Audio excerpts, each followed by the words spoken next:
우리 예수님은 부르심의 소명을 따라서 자기 생애를 바치셨습니다. 인자가 온 것은 많이들로 하여금 생명을 얻게 하고 더 풍성히 누리게 하기 위함이다라고 말씀하셨는데 그 소명을 다 감당하셨어요. 그래서 다 이루셨기 때문에 우리 주님은 가장 행복한 삶을 사셨습니다. 자기 존재의 의미를 아는 것이 참 중요한 것 같습니다. 자기 가치를 아는 것이, 자기 생애의 가치를 아는 것이 정말 중요한 것 같습니다. 그것은 어디에 있습니까? 소명을 깨닫는 데 있습니다. 부르심을 깨닫는 데 있습니다. 이것을 알지 못하면 행복도, 기쁨도, 가치도, 의미도 깨달을 수가 없게 되어집니다.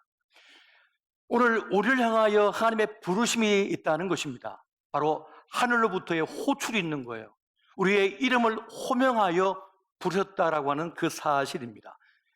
하나님께서 우리를 필요로 하셔서 우리를 부르셨다고 하는 이 사실, 이 부르심, 이 소명을 깨닫는 자라야 우리는 우리의 삶의 가치, 의미를 제대로 알 수가 있다는 사실입니다. 내가 지금 입고 있는 옷의 가격이 아닙니다.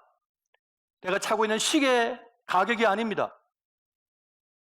그가 맡은 소명, 그 부르심이, 그것을 수행함이 그 사람의 가치다라고 하는 것입니다.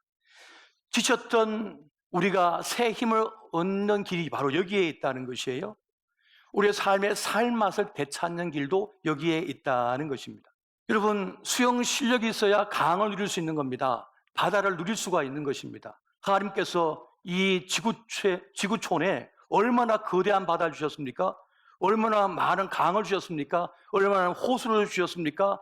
또 도시마다 수영장이 있잖아요. 하지만 그걸 제대로 누릴 수 있는 사람이 몇 사람이나 될까요?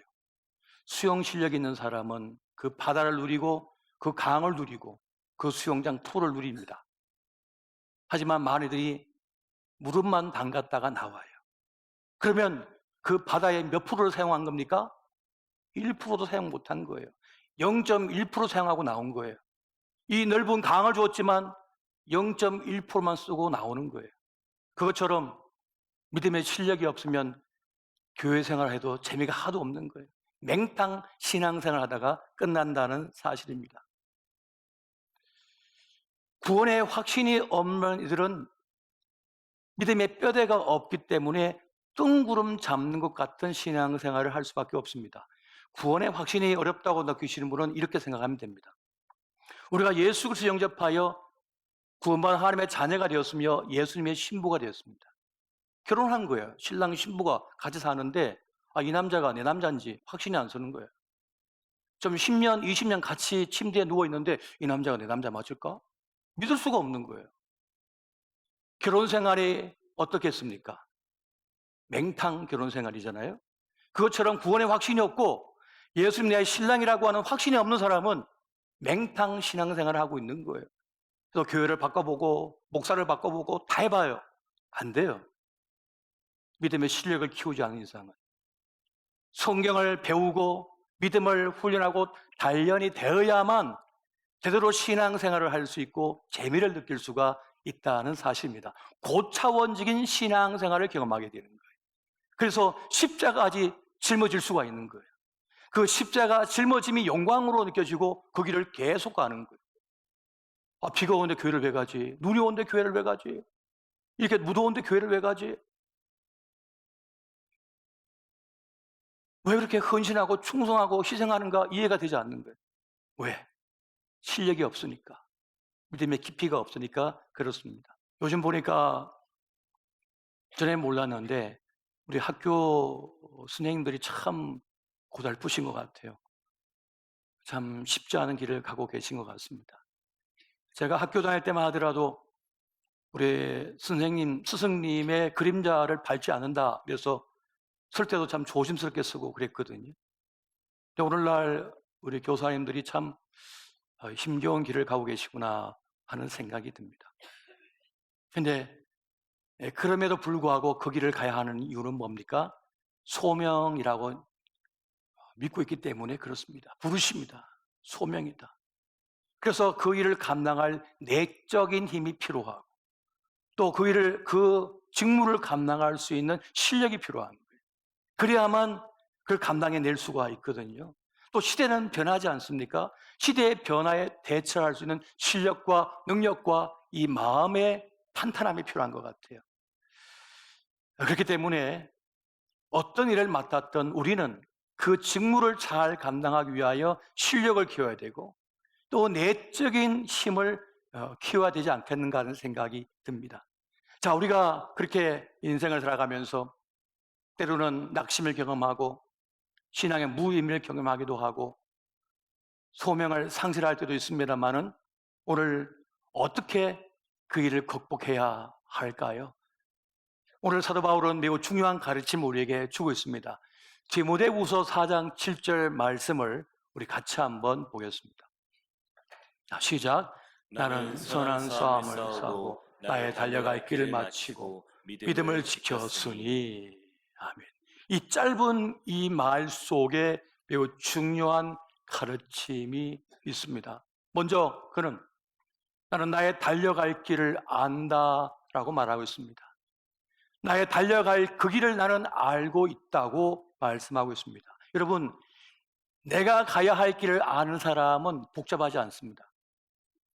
내가 마땅히 해야 할 일이 뭔지를 아는 사람은 힘들지 않습니다.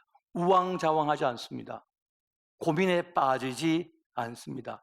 자신을 바치고 자신을 던질 일이 무엇인지 아는 사람은 힘들어도 어려워도 불편해도 핍박을 당한데도 흔들림이 없습니다. 내 가야 할 길을 알기 때문에 그렇습니다. 손해를 봐도 괜찮습니다. 이 길은 마땅히 내가 가야 할 길이니까요. 오늘날 수많은 사람들이 그렇게 많은 공부를 하고 그렇게 많은 사회 경험을 하고 선생을 자처하는 수많은 사람들의 말을 들어도 내가 마땅히 가야 할 길을 못 찾아서 헤매고 있습니다. 뭘 해야 될지 모르겠대요. 뭘 해서 먹고 살아야 할지 모르겠대요. 길을 못 찾아서 아직도 헤매고 있습니다. 나의 달려갈 길을 안다고 하는 것이야말로 인생에서 매우 중요한 숙제예요. 그걸 찾는 것이 매우 중요하다는 사실입니다. 다음으로는 달려갈 길을 마친 것입니다. 자기의 인생에 달려갈 길을 알고 그 달려갈 길을 무사히 완주한 사람은 행복한 사람입니다. 죽을 때 웃으면서 죽어요. 우리 예수님처럼 다 이루었기 때문에 난 내 길을 다 걸었다. 여러분, 자기에게 주어진 그 일생을 완주했다고 느낀 사람은 아쉬움이 없습니다.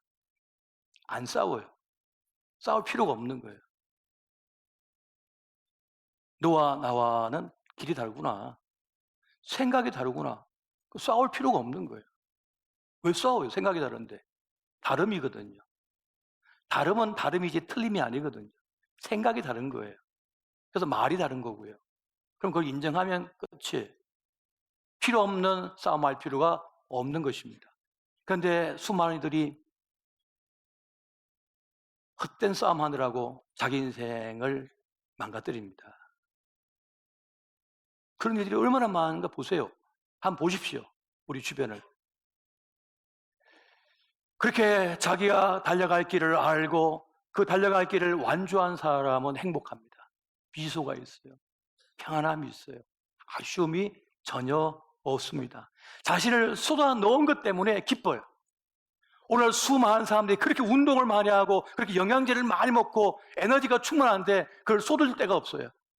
그걸 쏟을 데가 없다니까요, 그걸 쏟을 데가 없으니까 헛된 싸움 하는 거예요. 정말 쏟아야 될 곳, 정말 내 에너지를 쏟아야 될 곳을 정확히 아는 사람은 그걸 다 쏟고 나면 아, 행복하다. 너무 후련하다. 너무 즐겁다. 그러면서 자기 생애를 마무리합니다. 정성을 기울이는 것이죠. 자기의 길을 알고 가치를 알고 정성을 쏟는 사람은 아깝지 않아요. 아쉬움이 없어요. 삶이 즐거운 거죠. 기쁜 것입니다. 또한 더 나아가 지킬 것이 있는 인생은 강합니다. 지킬 것이 있는 삶은 무의미를 이겨버립니다. 무기력에서 벗어날 수가 있게 되어지는 거예요. 세상 풍조를 따르지 않고 세상의 법과 식을 따르지 않고 예수의 법과 식을 따른다. 하나님의 공식대로 산다고 하는 것은 얼마나 귀한 것인지요. 우리 신앙에 왜 무기력합니까? 그 이유를 히브리서 기자는 이렇게 말씀하고 있습니다. 히브리서 12장 4절 말씀을 같이 한번 보겠습니다. 자, 시작. 너희가 죄와 싸우되 아직 피 흘리기까지는 대항하지 아니하고. 아멘. 우리 신앙생활이 자꾸 맥이 빠진 이유는 어딘지 아세요? 자꾸 안전지대에 머물고자 하기 때문에 그렇습니다. 손해 안 보려고 하기 때문에 그렇습니다. 불편을 감내하지 않으려고 하기 때문에 그렇습니다.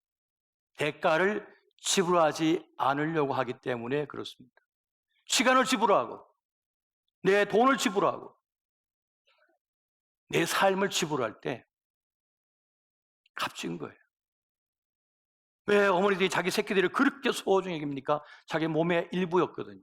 조그만 세포였는데 이거 점점 커져가지고 인간이 돼가고 턱 하고 나왔는데 얼마나 값져요? 왜요? 그 시간과 그 에너지와 자기 생명을 다 투자했거든요. 바쳤거든요. 대가를 지불했거든요. 그래서 귀한 게 느껴지는 거예요. 어떤 것도 대가를 지불하지 않으면 귀하게 느껴지지 않습니다. 공짜는 그래서 힘이 없는 거예요. 공짜는. 여러분 공짜 좋아하지 마십시오. 대가가 지불된 것만 내 거예요. 그게 진짜 내 거인 거예요. 그래서 네 보물이 있는 그곳에 네 마음이 있다고 말씀하지 않나요? 나를 지불한 그것이 보물인 거예요. 나를 지불해야 돼요. 나를 대가로 바쳐야 되는 거예요. 그래야 값이 있는 거예요. 이것이 하나님의 원리고 생명의 원리라고 하는 것입니다. 과학이 아무리 발전하고 의학이 발전해도 하나님의 원리, 하나님께서 세팅해 놓은 것을 이길 수는 없습니다. 여러분 건강해지기 위해서 알약으로 최고의 영양제를 만들어서 딱 입속에 딱 집어넣는 순간 갑자기 없던 근육이 탁 생기고 막 기분이 좋아지고 당뇨병도 사라지고 고혈압도 사라지고 다 사라질 것 같잖아요. 그런 거 없습니다. 기분을 좋게 하기 위해서 마약을 딱 먹는 순간 이 마약의 물질이 뇌를 자극하여 뇌를 공격하잖아요. 뇌를 마비시키죠. 그럼 기분이 좋아져요. 그런데 그것은 1시간, 2시간 하루 왼쪽 운동하면서 느끼는 쾌감이거든요. 그런데 그 약 하나로 그걸 딱 만족시켜줬어요. 근데 그 다음날은 그 약 하나 갖고 안 됩니다. 2배, 3배를 먹어줘야 되거든요. 그럼 뇌가 녹아버립니다.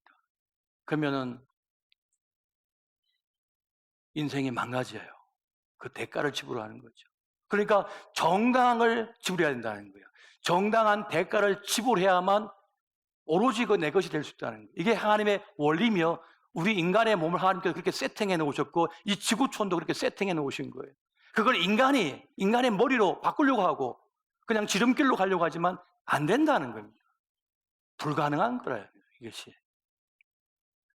우리는 하나님의 은혜를 망각하거나 오해하거나 오판하지 말아야 됩니다. 여러분, 하나님의 은혜는 대충 넘어가는 것이 아닙니다. 그게 은혜가 아닙니다. 하나님의 은혜는 간섭하심이 있어요. 통제가 있어요. 또 훈련이 있습니다. 단련이 있어요. 이것이 하나님의 은혜라고 하는 것입니다. 하나님의 은혜는 우리가 녹슬어서 버려지는 걸 원치 않으셔요. 그래서 우리를 단련하셔요. 그래서 순금과 같은 믿음이 되게 하시고 존귀한 삶이 되게 하시는 거예요. 그래서 우리를 내버려 두지 아니하시고 우리를 귀찮게 해요. 우리를 간섭하셔요. 그래서 여러분 성경 말씀을 읽으면 읽을수록 그 말씀이 우리를 자꾸 자각하는 걸 느낍니다. 우리를 자꾸 제한시키고 우리를 자꾸만 속박하는 것처럼 느껴질 때가 있어요. 왜 그렇습니까?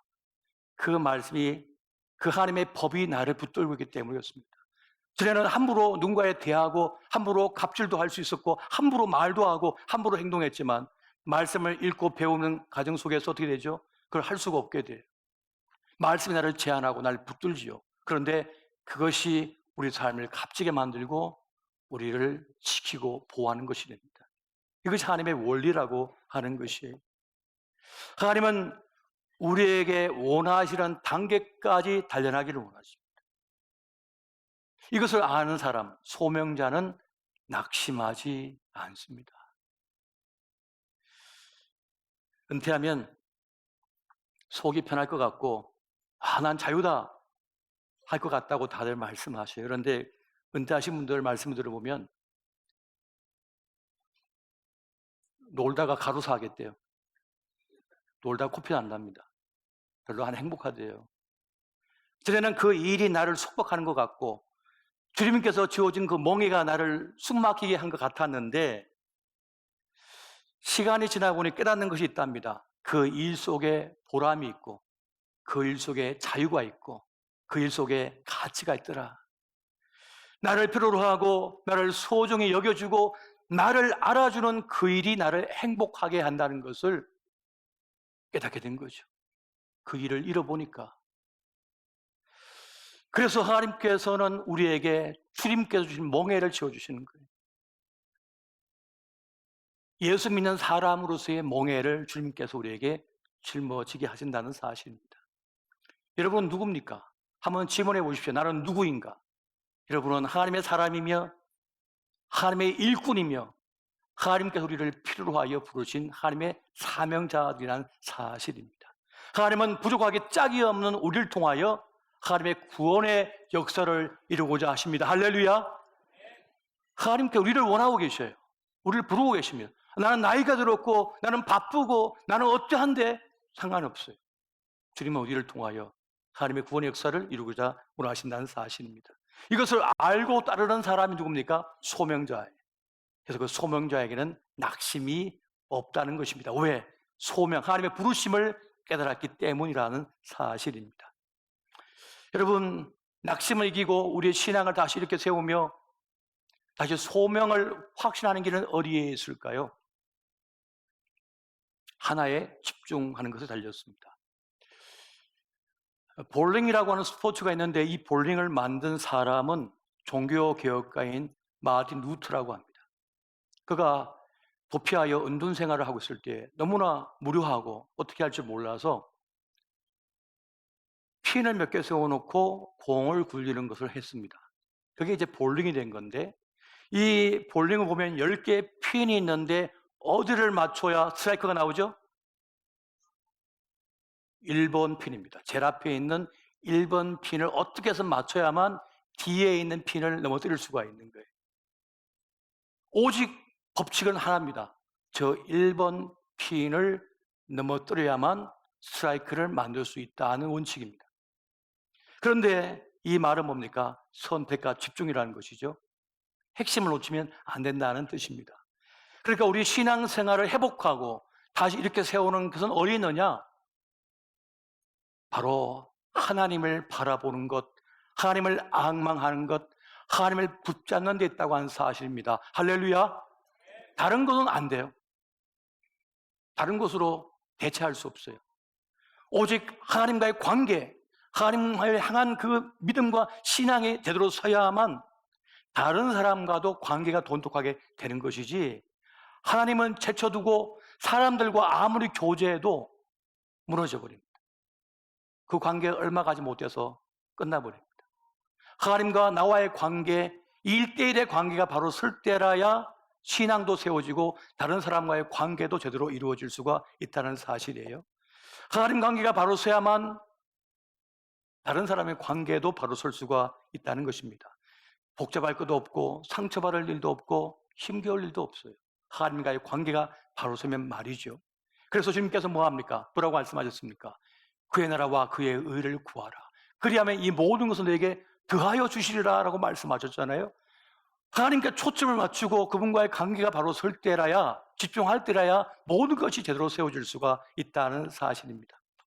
낙심을 회복하는 길이 어디 있습니까? 하나님께 집중하는 것입니다. 그때에만 우리는 세상을 이길 수 있고 내 문제도 이기는 사람이 될 수가 있다는 사실이에요.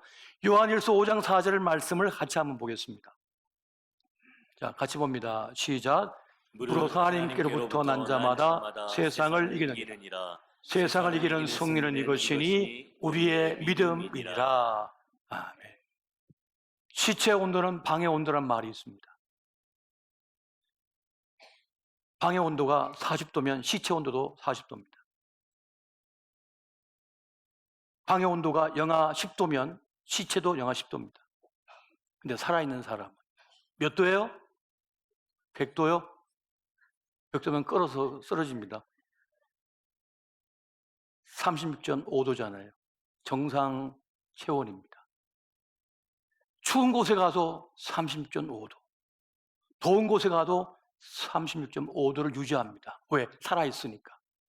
그러니까 믿음을 가진 사람은 어디에 던져놔도, 예수 생명이 있는 사람은 어디에 던져놔도 그 세상 환경의 온도에 좌우되지 않고 그 생명을 유지할 수 있다는 사실이에요. 그러니까 세상 환경을 이긴다는 사실입니다. 할렐루야!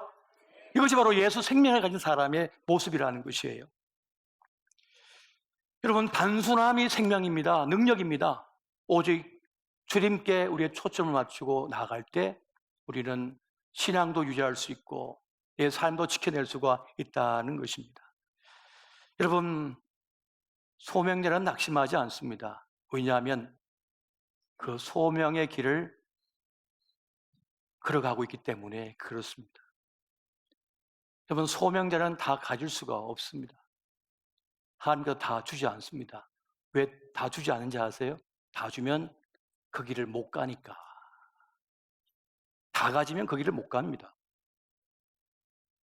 여러분, 그런 기도가 있잖아요.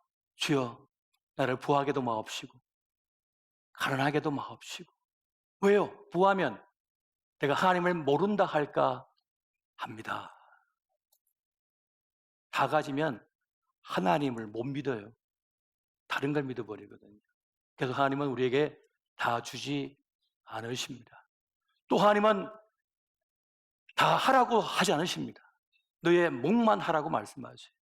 다 하라고 말씀하지 않으시고 너의 목만 감당하면 된다라고 말씀하세요. 오늘날 많은 이들을 감당하다가 부러집니다. 그걸 버틸 능력이 없어가지고 척추가 끊어지듯이 무너져 버려요. 감당을 못해서 하나님께서 맡겨진 내 목만 감당하면 되는 것입니다.